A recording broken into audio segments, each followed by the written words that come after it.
else. Let me just double check everything. I was speaking to Ed a second ago.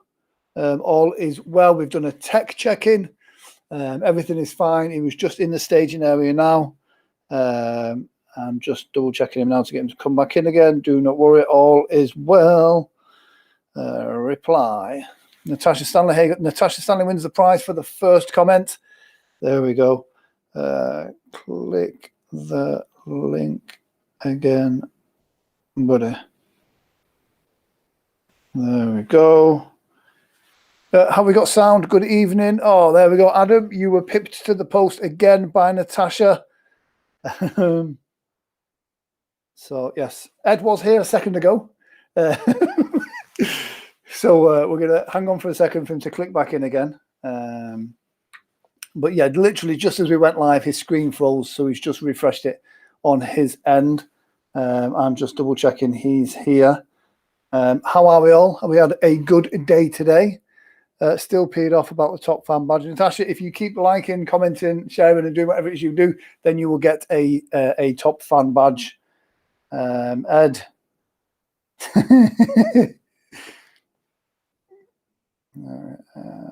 Fernandez. Grant is technically my biggest fan too. Yes, Adam, I am your biggest fan too. All as well. So, guys, Ed is a fantastic stage hypnotist who does the cruise ships, does the corporate stuff, does everything. He's been performing for more years than certainly more years than I've been alive, but near enough. I think he's got over 30 years as a stage hypnotist. I'm just, come on. He's definitely here. I saw him a second ago. I don't know if Ed knows that he's frozen. Yes, he's seen it. He's seen it. He's on his way. I wonder what I have to do for him to be my biggest fan. More of the chocolate Scotch eggs. I say more of them. I don't think I could eat another one, to be fair. They were something else. Adam, does he work at Heathrow Airport? No, he doesn't. Grant is technically my biggest fan. So there we go. So whilst we wait for Ed to click that link, we'll talk about shows. It's been really good. I've seen some shows starting to come back in again. And so that's really nice. So it's nice to see the world is opening up to more shows. It'll be interesting to see how we go in the UK after our next announcement. And then we should start seeing things. We still don't know on the cruise ships where they're going, but I mean, Ed will talk to us about cruise ships in a few moments when he clicks in. There we go. This is like to be kept on your toes. Anything could happen. So yes, since last week we did a technical check-in in the middle of the week just to make sure it all worked as well. And we've just been chatting to each other for the last 10 minutes in the staging area. Wish lights would open to get us home. Oh, wish flights would open to get us home. Yes. Yes, absolutely, yes. Skegness is waiting for you. Brian Glenn, hi there, mi amigo. Good afternoon. Oh, hello, Zach Harvey is here as well. There we go, brilliant. Well, Ed is here somewhere. Let me just send him the link again. Copy. Paste. So Ed has been, like I said, a stage hypnotist for over 30 years. A great performer, good clean show as well. And we've got a great clip of his performance where there's a lot of people. Hello, John McCabe. Good evening from the truck. Good evening, Eddie Duncan. So yeah, a great clip from Ed's show as well. Please don't knock on the table. John McCabe came in to interview me last week on a podcast. And there's a great moment on TikTok where I knock on the table and John forgets how to speak. So I can see Ed is commenting now. He'll be here in a second. So working on it. Brilliant. I think he might just have to put another 50p in his meter for the electricity. Sometimes they're having some issues there. So he is here. He knows how to do it. Everything is fine. He's put in the password. All is well. So yeah, so John McCabe, that was hilarious, John. Yes, that was one of the videos that got put up on TikTok. And TikTok is a great resource for us performers to kind of put out there 1 minute clips of us doing what we do. I can see he's ready to join the broadcast. So guys, without anything to do, there we go. He is back. Phew. You actually keep me on my toes with this one. So guys, please have your questions ready. Make some noise for the most anticipated guest we have ever had on the show so far, the one and only Ed Fernadez.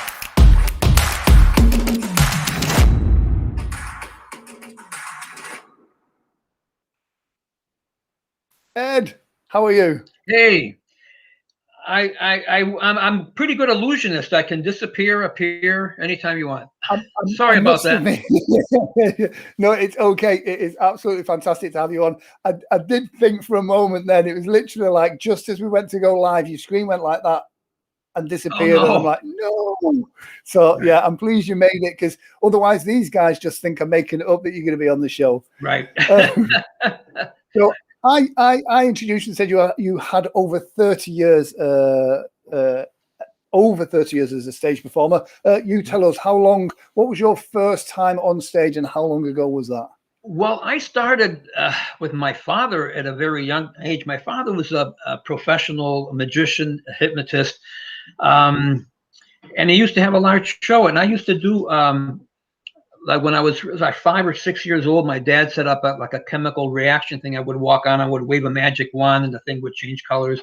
But that's where I got my start with magic. He did hypnosis, but I really wasn't interested in that till later. I was too interested in doing the magic. And so it was like in my early teens that I actually started to gain some interest with the hypnosis. My very first show I did, I was like about 13, 14 years of age. So that's what got me going. That's what got me started. But I did start in the entertainment industry as an illusionist. I mentioned, I believe the other day, I started working on the cruise ships in 1983, November 1983 or October 83, sorry. So I started on SS Norway, but I was actually originally booked as an illusionist. I did an illusion show with chandeliers that I did in the casino market. So that's what actually got me going with it. But I was originally hired, as I said, as an illusionist. And there was a case with a piano player that didn't show up one time. He missed the plane. He didn't make it to the ship. I'm talking to the cruise director, and he's saying to me, we've got an act short. I don't know what I'm going to do yet. And I said, you're missing an act. I said, well, I have this other show. It's a hypnotist show. And he goes, well, what's that? I said, well, I'm going to ask for volunteers, and I'm going to, through a series of scenarios, take them through some humorous things. And he goes, well, are you going to make them quit smoking? I go, no, this is an entertainment show. And he couldn't grasp that. So anyway, we do it. It went very well. And every time I went back to work with Norwegian Cruise Lines, which the SS Norway was, I had to do both shows. I do the illusion show, then I did the hip show as well. So that's really how I got started in that industry. However, I was already doing stage hypnosis years earlier than that. Yeah, it's interesting you said then about the kind of not knowing what hypnosis show was, and they thought you were going to make people quit smoking. Right. I think now we have a generation of people that have never seen a live stage hypnosis show. So I have people at my shows that kind of that don't understand the concept. They do believe in, or they know about hypnosis for weight loss. They know about hypnosis for anxiety and quitting smoking, but they don't know about this kind of how crazy it is that we can do fun stuff with it as well. Right.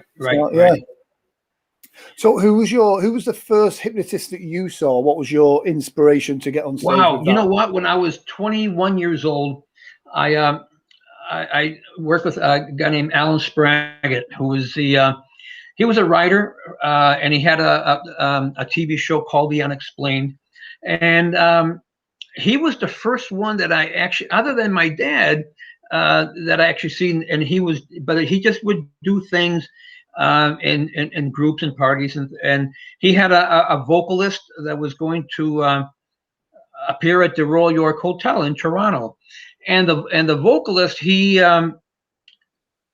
couldn't remember the order of his songs, and he didn't want to write an idiot sheet on the floor or on the table. This is one of the first things I see. He hypnotized them, and he told them, you're going to open up with this song. Your second one is going to be this one. Then you're going to do this one. You're going to do this one, and then when he opens his eyes, what's your third song? Come up with right away. What's the fifth song? What's the first one? What's the eighth? And I'm going, wow, and it just blew me away. It was just, and I already knew everything but to do this and not a show scenario and just helping him was, it was very impressive watching that. Yeah, it's still something when you see hypnotic phenomena, and sometimes it's just still now it gives me goosebumps to see, not just on the stage stuff, but when someone does something and you see the look in their eyes when they realize profoundly. Right. John McKay, one of the guys in the comment section, we did a podcast with one of the guests a couple of weeks ago, and there's a moment where the presenter, being John, was hypnotized that when the table was knocked, he would forget how to talk.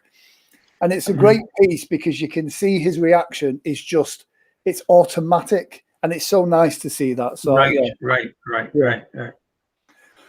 So what was your last show that you did before COVID? I mean, we kind of talked with a few guests about like they didn't realize it was the last time they were on stage. Well, as you know, COVID, it's a year ago, or now in April, but a year ago in March, I was not on the ships, and I was working some land things. I was doing some resorts, and I remember that one week, and the Sunday before, all hell broke loose here. I was at a resort in Northern Ontario, and that was the last show. That was the actual live show that I did.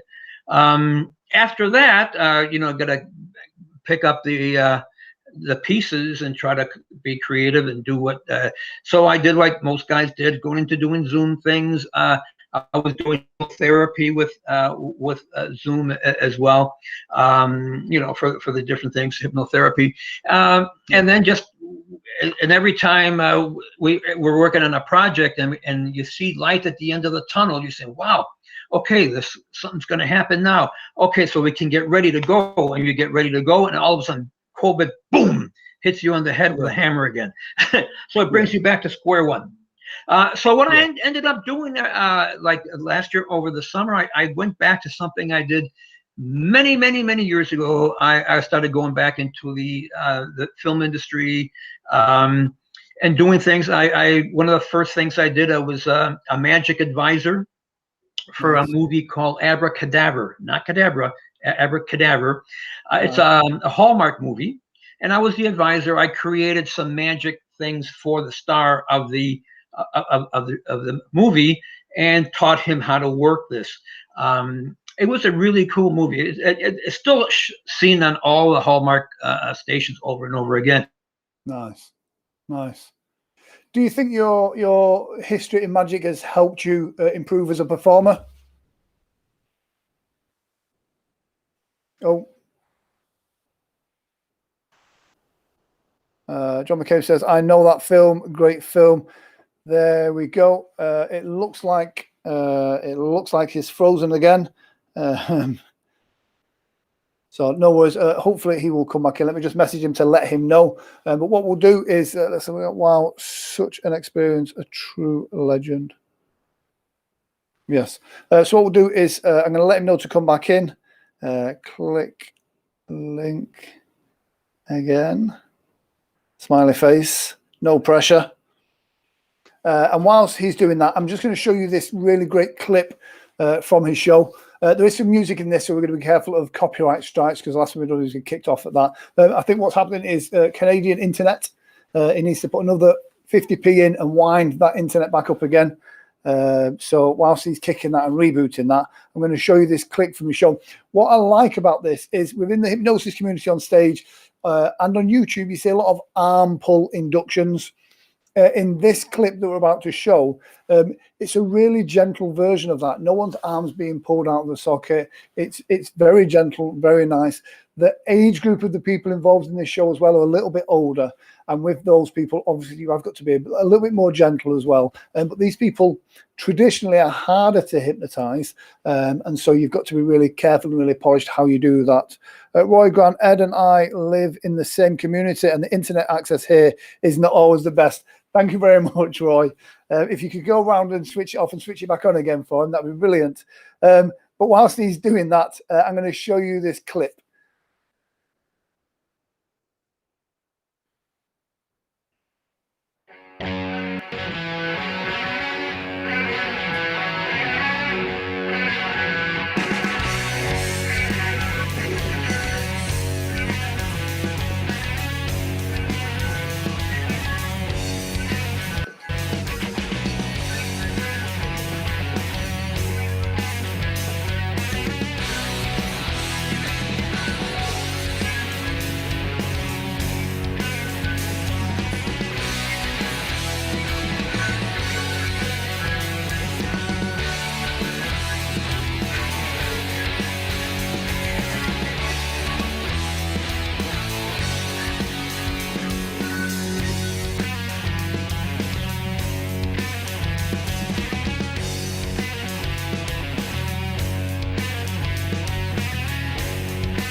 Sleep. Carrie. Sleep. Son. Hi, nice to meet you, man. It's time to sleep. And. Sleep. Melvin, nice to meet you, Melvin. Sleep. Elvin. Elvin, Henry. Sleep. Sleep. Hey, Drew, sleep. Everybody's putting your right knee. Thanks, Will. Just move over to your right. And sleep. Sleep.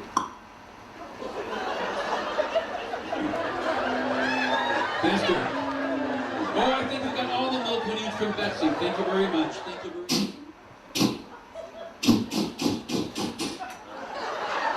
Morning, ladies and gentlemen. Morning. Sir, can you be so kind? Can you have a seat over here, sir? Thank you. I brought you guys here today because you guys are the best employees we have in the entire company. But ladies and gentlemen, I have good news and bad news. Things are pretty tough with the company and have to cut everybody's pay in half. Now, the good news is a very temporary situation for the next 15 or 20 years, and you're going to go back to your normal salaries of $3.75 an hour. Yeah, $3.75 an hour. And that's why I appreciate you guys. I'm making a note on the contract.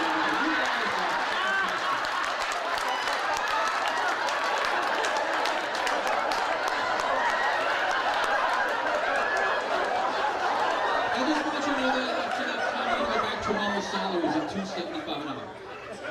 Okay, I'll make another over here. You guys are really great. Hey, Jay, can you do me a favor? Can you put that,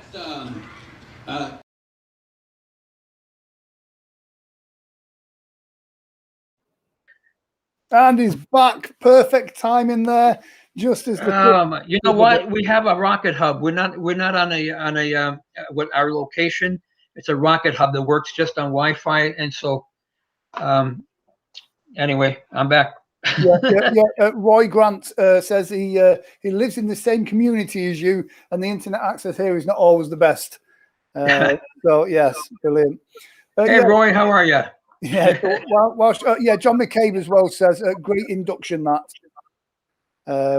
So yeah, whilst you were gone, I was showing them the clip. Was that on a ship? That clip? That was on the Caribbean Princess. Oh, very nice. Very nice. The Caribbean Princess, yeah. So on the ships over the years, I bet you've seen some amazing destinations. Where would you say is your least and most favorite place? Oh boy, that's a well, and I mean, I love Europe, and I like South America too. But some of the islands, when you go and you go over year after year, some of the islands, we, as we ports, we don't even bother to get off. We have nothing really to do. Um, but the only place in the world that I missed that I haven't been to yet is Australia. Mm. That's the only place that I've missed. But you know what? We we can all have a ton of stories of what's happened to us on cruise ships. I was on the Star Princess on March 206 on the fire that they had there. It was a huge fire. Oh, wow. It was interesting because they had the fire broke out, and then all the crew did an incredible job. So the next day, the cruise was canceled. They disembarked about a third of the ship. So there was a production show on that night, and the cruise director says, "Well, I don't want to. I'm going to cancel the production show. I'm going to put you on so they can have a laugh." And I go, "Well, it's great, but you're taking off the production show." So I'm going in front of these people. So I'm the guinea pig to see what happens. But you know what? The people were happy that there was a show. Yeah. They were thrilled. They were hungry because they hadn't eaten. It was interesting. But you know what? I learned so much just being there, but I couldn't be one of those people that would sit down and just wait for somebody to tell me what to do. I just went up to the front, and I started handing water out to people, and Nice. and then at one time I was going to charge people, but then they told me not to. No. But you know what? Going on there, you never know. Yeah, I couldn't imagine a cruise ship full of passengers that have not eaten. That could be an angry bunch. Yeah. So yeah, John McCabe says, yeah, the induction where you lean everyone over to the side. I love that. I must admit, it's so graceful where you kind of put the hand up, get them to go over, and then just drop them down. Love it. Right. Great. Well, thank you. Yeah, I think most of us European hypnotists have just stolen that from you. Okay, send me royalties. That's it. Yeah, exactly. We'll send you some dollars over. Good idea. Yeah. So we always ask people about their most challenging shows or the worst things that's happened to them during their stage hypnosis career as such, because I think that's where we learn the most, really, from those challenging situations. What's yours? Challenging in the sense, as you know, in a cruise ship scenario, the exotic cruises, people are generally to be much older than if you have a family audience. Panama Canal is an example. I always say the people are they're near dead, and so that some of the things. So you're really handicapped because it's a challenge because you don't know how many people are going to go up on that stage. Yeah. You can have 20 chairs, and these people they're 85 years old. They were in the Panama Canal all day. The last thing they want to do is go and trot up on the stage. Hey, I want to be hip. Okay, maybe you may get somebody, but most people, I'm not doing that. Yeah, and so you can actually be, it could be very, very challenging with that. Yeah.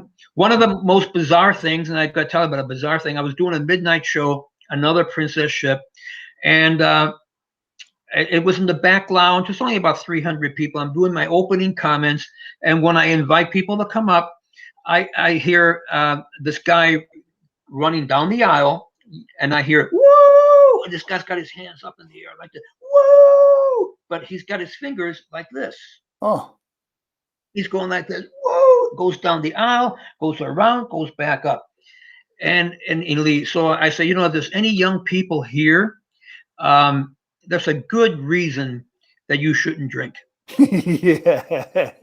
Mid-age guy, mid-50s, runs back to the stage. I'm at the edge of the stage, and he comes right up to me, and he goes, "You want a piece of me? You want a piece of me? Get off that stage right now. Get off there." Wow. And I look over to my helper, and I have two helpers every show, by the way.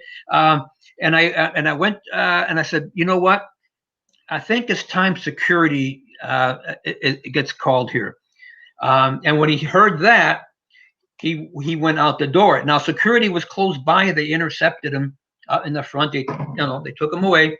Anyway, this guy had an argument with his wife. He was a drug, an alcohol counselor. And he had an argument with his wife. He got drunk and he went over there and he made this big fiasco. So those are some of the things that, as you know, we deal with, and that some things could be actually worse. Yeah. You're dealing with people, and people are so unpredictable at times. It's craziness. Yeah. Yeah. I mean, I got told years ago, it's not something I've used in years, but to have a secret signal so that the sound and the security people know that if you ask for the ambulance skit or the ambulance music or whatever it is, they know that security. They know. Yeah. There's an emergency going on. Excellent idea. Yeah. So great tip. But again, it's not something I've used in years because it's one of those as your venues get better, you don't think you're going to need it. Right. You just don't know. But all of a sudden, it's just one individual out of 2,500 people that were there. So. Yeah. What's your favorite show you've ever done so far? Whether it be because of the audience, because of the venue, the booker, one that really kind of warms your heart when you think about it. As far as overall, each one is a different challenge, and I know that when there's people up on stage that are really good subjects and that they're really excellent and they're really, really good. That of course that always makes us feel good if you got excellent subjects versus you may have say 10 people up on stage and maybe 8 of the 10 are saying, you know what, I dare you to hypnotize me. Yeah. I don't think you can do this to me.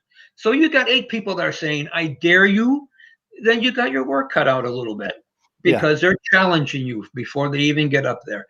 And then there's going to be somebody who says, I really want to be, or I have been hypnotized before.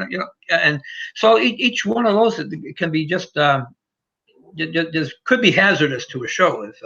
John McCabe says, and it's a great line, actually, going back to the safety line. He said, can someone bring me some new batteries for the mic, please? Again, it's a great way of letting them know that, attention is needed on the stage. So, right. Oh, excellent. Yeah. Oh, there we go. We've all learned something tonight. So what you said, you've been doing some Zoom therapy stuff as well. How have you found that? Well, I started doing it with people that I knew. Of course, that's how we move on to that. And then I started doing Zoom presentations with shows for corporate things. But that's been it kind of roller coasters, it kind of goes and doesn't. I firmly believe that once the COVID scenario vanishes, and hopefully it does, that people will go back into going back to the way things were. And a lot of people think that the Zoom is going to replace live entertainment, and I go, no. I just cannot see that at all. I can't see that at all. There's a magic between an audience and the act on stage. There's a magic there, and I don't think Zoom can do that. I think therapy and Zoom work well because it's anonymous and people can speak that at home in their own privacy. They don't have to go to a treatment room. So I think that has a lot to do with that. Eddie Duncan says, I'd usually say if there's a doctor in, because this guy is struggling to breathe, my foot is on his windpipe. Oh, no worries. There we go. And I believe we've lost him again. But don't worry, he will be back. It's just that Canadian internet. So what I might do is I might bring some clips from that show back up again whilst we wait for him. There we go. Hopefully it won't start back at the beginning and we can.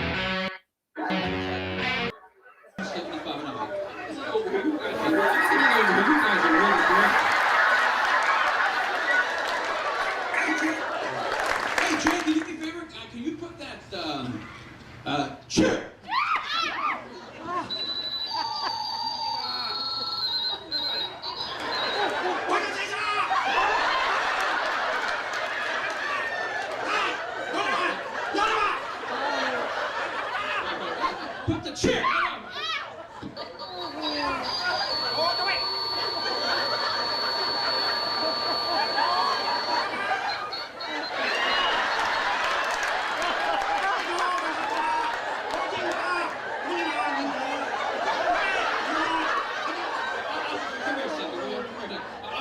Who's the one that's breaking the law? What's your button to the wall?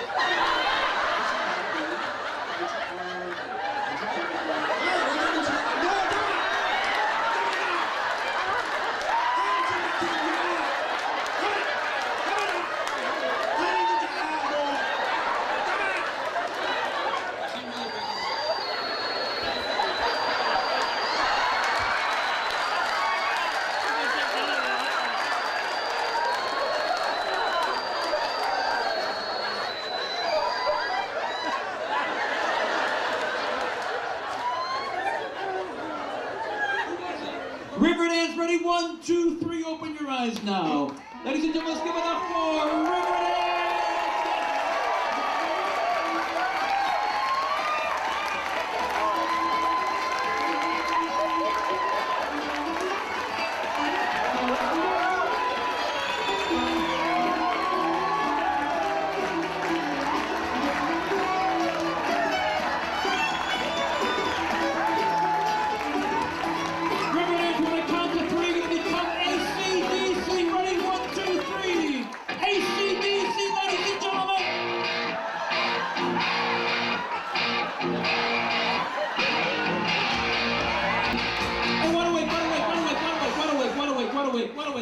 Ready? 1, 2, 3, open your eyes now. Ladies and gentlemen, bodybuilding championship. Let's give it up for them, please.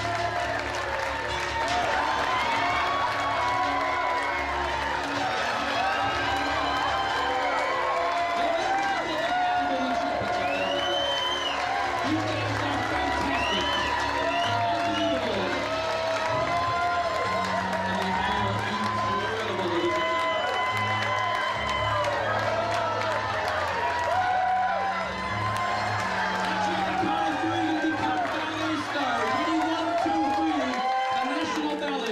Of America.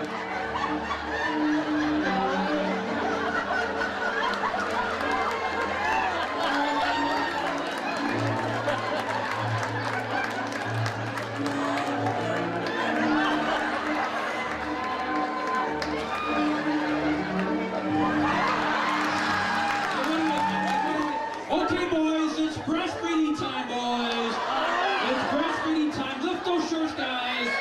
Lift those shirts. Breastfeed your babies. Oh, yeah.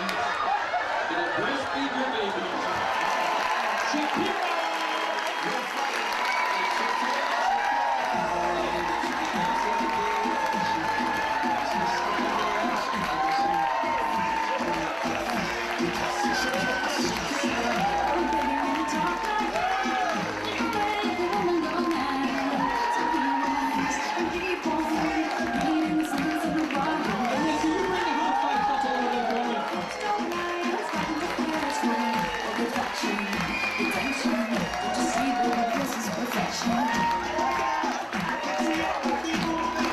One more time for Shakira. Ready? 1, 2, 3, open your eyes now. Ladies and gentlemen, let's give it up for Galaxy!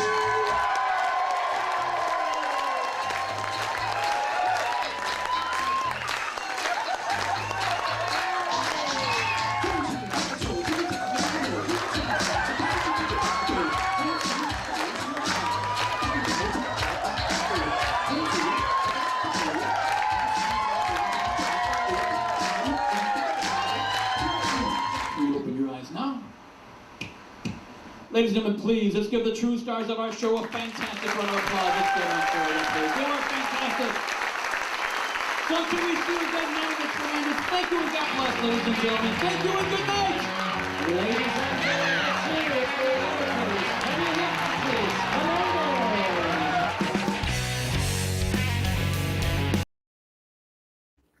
There we go, true master at work there. As you can see from that audience as well, so it looks like it was a great cruise ship. Ed says, can you see me? I'm back. Ed, no, I can't. You should be back there somewhere. So he's here. He's going to try and make his way in. Let me just refresh my screen. That might help him appear again. So bear with me for 1 second. Reload.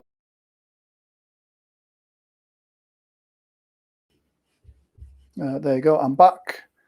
I don't know if Ed's back yet. It's not yet, but I'm going to stall. Let me just... I can't see you. So yeah. John, so has Natasha. Have you seen her doing flash dance? Oh, I think she'll be quite famous for Natasha's flash dance routine. There we go. No, John McCabe didn't get to see that. So try again. There we go. So yes, this is the joys of live. As we can see, we have Ed Fernandez, who is joining us all the way from Canada, a wonderful part of the world that doesn't have the best internet, and he's been giving us some of the stories from his time on the ships and his experiences, which has been absolutely fantastic. Hopefully we'll get him back on to give us our tips and tricks. If you have any questions as well for Ed, this is the time to get them in the comment section for when he gets back on again. And we're going to try and make sure the next time we get him back on again, we're going to wrap it up as quickly as we can before we lose him again.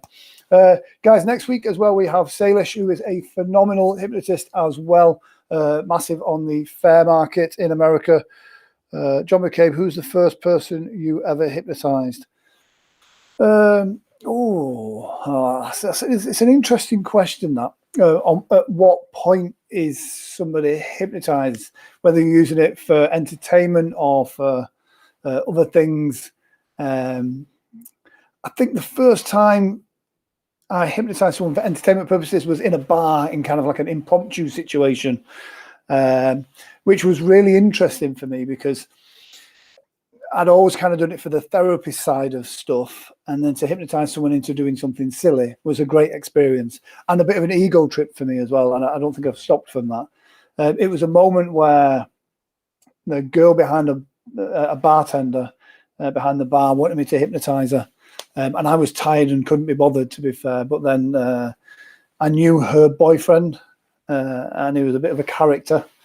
So when she says, "Oh, I'm such and such's boyfriend, I'm such and such's girlfriend, would you hypnotize me?" I was like, "Yes." And I'd be doing loads of silly stuff as well. And at that point, I realized how entertaining hypnosis can be as well. So yeah.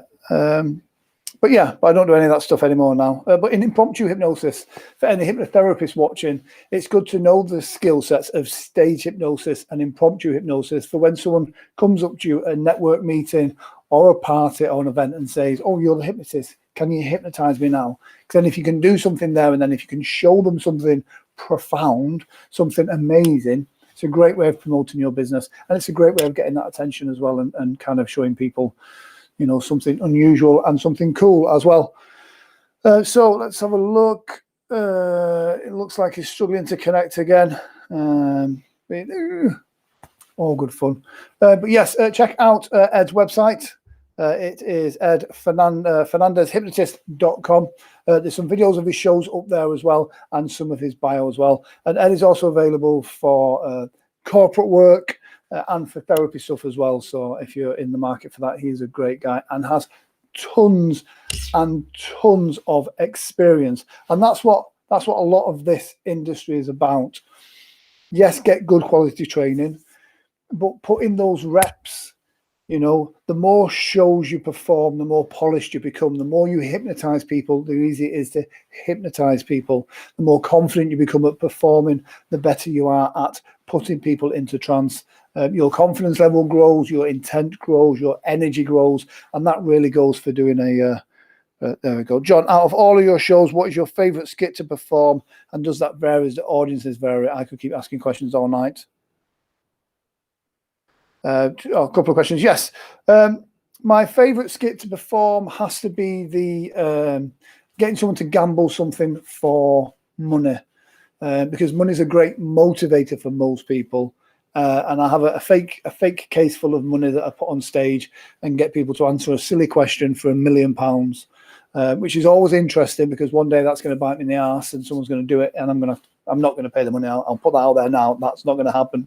But it's interesting to see that dynamic because they know what they're doing but can't help themselves. But my favorite skit is anything to do with laughter. When you get someone to laugh, you can see it's a genuine emotion. When you see someone faking laughter, it's so obvious. When someone laughs really from inside, it's a great skit, and it just spreads and fills the room. So that's great. And Brian says, what's the score there? Any shows booked? Yes, shows are starting to come in now, Brian, which is really good. And look who is in the building. I mentioned Brian Glenn's name, and then all of a sudden, as if by magic, we have Ed Fernandez. You know what? You got my neighbor there, Roy Grant. Roy, Yes. tell us about your ordeal with the internet. Yes. Yeah. If you could just run a cable to Roy's internet. Yeah. That'd be brilliant. Oh, man. Yeah. So, what tips would you give yourself, kind of, if you had to start again, or to a young hypnotist or younger hypnotist watching this now?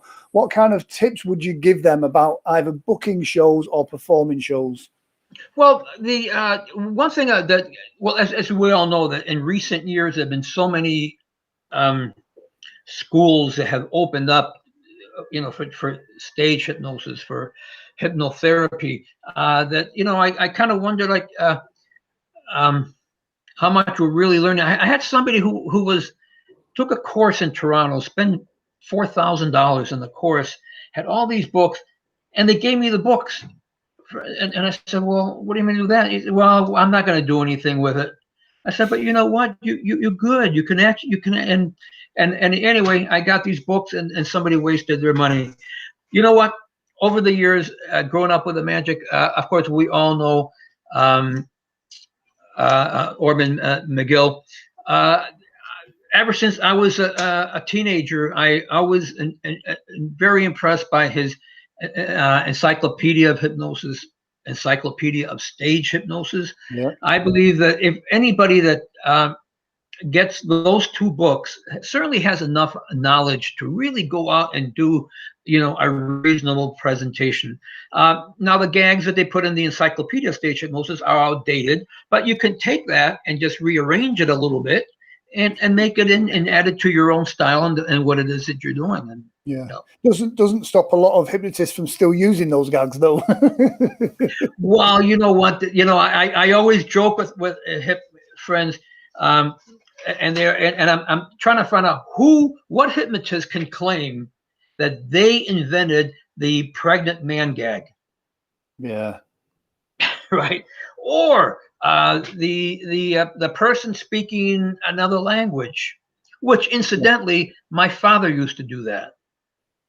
I grew up seeing, but not in the way it is now. But so many guys said, "Oh well, that's my gag." Really? Yeah, it is weird to see people claim ownership of stuff. It's weird when you see people do things word for word from somebody else, or you can watch someone and know who they've trained with because it's word for word that other person's show. Right. But then I think that's a place where a lot of people start from, where they're told, do exactly what I do when I do it and say what I say, and then you'll do a stage show. Right. And then the only other tip. Oh, I'm sorry, Coach Rod. The other tip that, before I forget it, I wanted to mention, very, very important, and these are my personal opinion. I want to make sure that whatever show that I do, I always have stage spotters, because, as you know, people are more relaxed, some others. Some would get so relaxed, I call them floppers. This is a person they'll slide right off their chair. Yeah. And if you're by yourself, you can't handle this. Now you're on a big theater stage. Example, on a big 1,500 seat auditorium, and I always put a line, white tape on the floor. Yeah. And then I instruct people, when we're doing something, do not cross that line. Never. Really? So it's like several feet away from the end.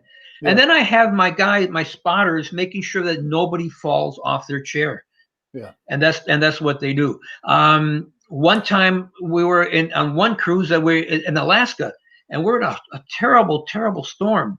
And then like 30 people show up in the showroom, and I'm talking to the cruise director. You still want to do a show? I said, you got to do a show. I said, there's 30 people here, and I don't want to let people get up off their chair to go up on stage. It's very dangerous. We still have to do a show. Okay, well, if you want to do a show besides my helpers, I want to make sure that anybody that really wants to volunteer, that we have crew staff that will take each person individually by each arm and assist them to go on that stage and go back off, because we are hitting 30-foot waves, 30 meter, not meter waves, but I mean, that's yeah. And so what I did with that, I besides the spotters, I said, you know what, there's a lot of weather here, let's put our seatbelts on. Yeah. There is no seatbelt. Put on your imaginary seatbelt. Your imaginary seatbelt is going to hold you in position. Yeah, great. And so that's something that I adjusted to that. But those things can be very, very, very hazardous. And then there's some people that, as you know, that see a hypnotist as a vehicle to possibly make some money from, to benefit them. Is there something that I can do that's going to get, oh, I got a headache. Oh, you really? Yeah, so do I. I got a headache. I mean, brief example, on the ship, another princess ship. At the end of the show, I have a young lady comes over to the side, says, "I'm going to talk to you." Says, "My mother got hypnotized, and she's not coming out of it." Oh, really? Okay. Okay, where's she, in the back? So I thought that she was in the audience. She said, "No, she's in the room." I said, "Well, I don't understand it." She said, "Well, she was at the other show. Now she's claiming that she was hypnotized." I said, "Okay, where is she now?" "Oh, she's in the cabin." Now, we're not allowed to enter passenger cabins. They're not allowed to art. So I called the cruise director, and I got two of my helpers to go with me to the room as witnesses as to what is happening. We went in, and the lady was sitting there on the bed, and I said, "How you doing?" And she goes, "Oh, I'm doing," and she sat up, "I'm doing okay." And all of a sudden she goes, "Ah," and she falls back. And then so I'm going through the motions of going, okay, you're going to be, I'm going through the motions of that to get her out of it. Then she opens her eyes, and I say, how do you feel?" "Oh, I feel great now." And she goes again, "Ooh." And I said, "Hold it right there." I said to the husband, "Sir, I don't know what medication your wife is on. Yeah. I don't know if your wife has been drinking alcoholic beverages. Only you know." "Oh, she hasn't." "Okay, that's fine. But, I don't really know that. So I don't know what she's been drinking, what medications she is on. But what she just did now is totally uncharacteristic of what a hypnotized person really, really is." A hypnotized person is not going to go, "Ah." I said, "That is not hypnosis. That's completely against." And I said, "Well, you know what? Let her, whatever she's doing now, let her sleep this off, and we'll talk tomorrow." Okay. And we left it that way. And then I didn't hear anything. Then I see the family around the next day, and, "Oh, how you doing?" "Oh, okay. I'm doing okay now." But at that particular moment, was she trying to create attention for herself from her family? Yeah. Because I do not believe at all that she was in any kind of a hypnotic state. No. She didn't want to seem to take that further, so she was not after financial interest. But it seemed to me she wanted attention from her family. Yeah. "Oh, look, I got hypnotized." Ooh. So. Yeah. Again, we're dealing with people that, we don't know their emotional states. We've got to do everything we can to kind of tick those boxes, and especially on the ships as well, where safety and everything is of utmost, importance. Sort of Absolutely. Thing. Yeah. Absolutely. Yeah.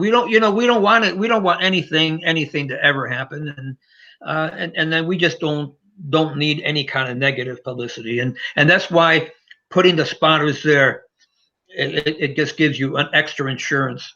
Yeah. So whatever, guys, please do that. Yeah. When you talked about the white line at the front of the stage in the UK, that's actually a legal requirement. That we have to have a white line at the front of any race stage. Oh, good. Okay, I didn't know that. Okay. Yeah. Oh, excellent. Yeah, we have some weird laws in the UK regarding hypnosis, but to be fair, most of them are common sense, so it makes sense. Safety first, because hypnosis, because it is so weird and unusual. Anything strange happens, like that lady, it's easy for people to go, "Oh, the hypnotist made me do it." So we've got to be squeaky clean at all times. So, and especially on cruise ships where there's thousands of people that are watching a show, we want them to go away and have a great experience. I believe that screen is frozen again. I'll keep talking because hopefully it will come back rather than disappear. But who knows? If it does disappear, I think we might have to call this a night. But I have every faith that Ed's internet, with Roy's assistance, will come through. Guys, don't forget, each week we bring you an expert stage hypnosis performer, someone from around the world that really has, polished their show, that is classed as an expert. If there's anyone, has he gone? He's not gone. He's still there, but he's almost not. Let me just bring me on. There's an expert. We've lost him. There's an expert in their craft. So if you have an interest in stage hypnosis or hypnosis in general, then join us each week, Thursday nights at 8 p.m. UK time, where you can ask these people the questions. You can get opinions on skits or routines that you're thinking of putting together, and you can find out their story on what kind of helped them become the expert hypnotist that they are. So for me, that's it for tonight. We, unfortunately, had a couple of internet issues. I think that might have been the issue the other week when we tried to get Ed on. We managed to get him on. Next week, we have Salish, who is a phenomenal stage hypnotist as well. So I'm going to waffle on for a couple of more minutes just in case Ed manages to make it back. But if not, please, if you're watching on YouTube, like and subscribe. That way you are notified every week when we upload a new interview. Grant, glad I could help. Roy, you are my glamorous assistant this evening, and it's always important to have a glamorous assistant. So yes, guys, thank you very much for watching us this week. Please show Ed some love on his social media. Check out his website. And yes, for me, thank you very much and good night. And I shall see you next week.